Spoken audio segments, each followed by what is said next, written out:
หลบตรงนี้นี่เราขึ้นตรงนี้เสร็จแล้ว รู้แล้วแต่ดูช้างก่อน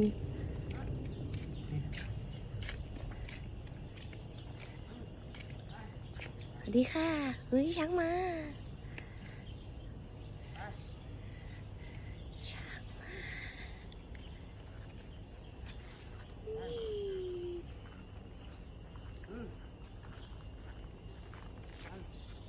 ต้นนะครับด้านหน้า มีไปป้อนดิมีให้ดูค่ะมีไปป้อน ที่งวงแล้วที่ตรงงวง ไปดึงไปใกล้ๆหน่อย เดินก็ไปหาได้ไม่เป็นไร เดี๋ยวเข้าไปหาได้เลยเฮ้ยไปกินขนมเลยสแน็ค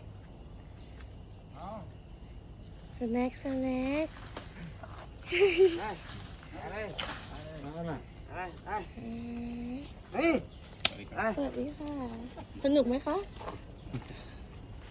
ไปซอยไซ